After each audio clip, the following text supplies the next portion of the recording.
bah tiens, vous êtes là? Oui, excusez-moi, j'avais besoin d'un petit remontant parce que je reviens d'une expérience pas franchement folichonne, hein. Oui, alors je me sens un petit peu salie, hein. Je sors de chez le gynéco. Pour la première fois de ma vie, je me suis rendue chez un gynéco et je voulais le raconter parce que sinon je vais faire des cauchemars la nuit. Je sais très bien ce que vous allez vous dire, mais attends, mais t'as quel âge? T'es jamais allé chez le gynéco de toute ta vie? Eh bien non, chez nous, ce n'est pas normal d'aller chez le gynéco, on n'y va que une seule fois, c'est pour savoir si on est enceinte ou pas, hein, voilà. De toute ma vie, j'avais jamais vraiment pensé à y aller, et puis on m'a dit, mais vas-y, va faire un petit peu, au moins quelques tests, vérifier, quoi. Donc je me suis rendue, et franchement, je comprends pourquoi ma mère m'a dit de ne pas y aller. J'explique en plus le truc depuis le début. Premièrement, je venais d'avoir mes règles, hein, super. La mer rouge le jour du gynéco. J'ai appelé, ils m'ont dit c'est pas grave, venez quand même, mettez juste une serviette hygiénique parce qu'il va falloir obstruer, hein. Donc du coup, je viens, j'arrive, je me présente devant le gynéco. Et c'est comme ça que ça commence. Oui, bonjour mademoiselle. Nous allons commencer d'abord par quelques petites questions-réponses, hein. Je vais vous poser des questions, vous allez devoir me donner des réponses et pour que je puisse un petit peu me donner une idée sur votre profil. Tout d'abord, est-ce que vous buvez et combien de verres buvez-vous par semaine? Oh bah, boire, oui, oui, bon bah, oh bah, combien de verres par semaine? Mais mettons dans les 4 verres et demi par semaine, ça dépend des semaines, on va dire, hein, voilà.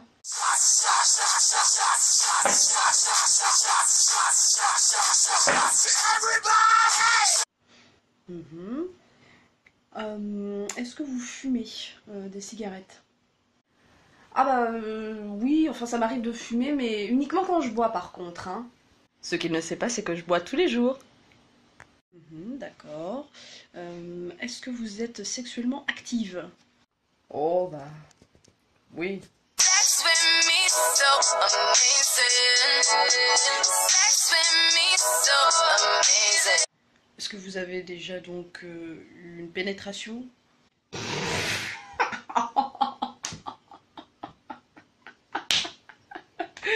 Non. D'accord, très bien. Bon bah on va passer aux boobs.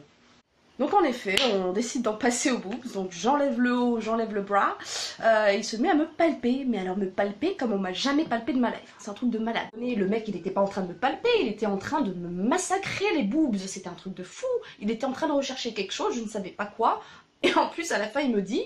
Oui alors vous ferez attention, j'ai l'impression que vous avez un petit fibrome là ici, hein. On va vous faire une échographie, ce sera mieux. Comment ça? Qu'est-ce que ça veut dire? Ça veut dire que j'ai un cancer du sein? Est-ce que ça veut dire que je vais mourir?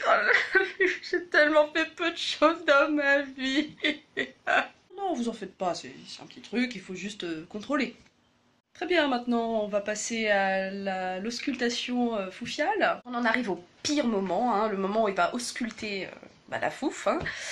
Il me demande donc d'enlever ma culotte. Évidemment, j'avais mes règles et ma serviette hygiénique. J'ai dû éviter de montrer toute cette horreur à ce pauvre monsieur. Alors, il commence par me foutre des doigts. Hein, c'est très agréable tout ça. On adore. Puis, il en arrive à me montrer l'engin qu'il compte insérer dans ma fouf. Pour vous donner un ordre d'idée de cet engin, ça ressemble à peu près à ça. Sauf que c'est un petit peu plus grand et que ça écarte encore plus, ça s'appelle un spéculum. Vous comprenez bien qu'en voyant cette horreur, moi je ne savais pas à quoi m'attendre au niveau douleur parce que je n'ai jamais inséré quoi que ce soit dans ma chatte. Puis là il rentre, mon dieu, la douleur, pas possible, en plus il écarte je ne sais quoi à l'intérieur. Et qu'est-ce qu'il me dit en plus ce connard? Qu'est-ce qu'il me dit? Enfin, madame, détendez-vous, si vous bougez comme ça, je vais pas réussir à avoir le côlon, moi. Mais comment tu veux que je me détende, connard? J'ai un truc de 15 cm dans la chatte qui est en train de m'écarter la fouf! Détendez-vous, mais arrêtez de bouger! J'aimerais que je t'enfonce ça dans l'anus et que je l'écarte, hein, connard? T'aimerais? Bref, il arrive finalement à avoir le côlon, je sais même pas ce que c'est, je savais pas que j'avais un côlon à l'intérieur, je me suis dit, oh putain, Christophe, qu'est-ce que tu fous là-dedans? Et puis il finit par me dire, voilà, RS, tout va bien, rentrez chez vous, etc. Moi, j'en suis ressortie, comme je vous le disais, salie, hein, salie. Non mais sans déconner, on prend pas assez conscience à quel point c'est traumatisant pour nous les femmes, donc j'aimerais que vous autres hommes alliez aussi chez le gynéco pour vous faire écarter l'anus, comme ça on sera tous sur le même pied d'égalité et on n'en parlera plus. Une note plus joyeuse, je vous souhaite un très très bon dimanche comme d'habitude, et puis on se retrouve bientôt pour d'autres aventures. Bisous.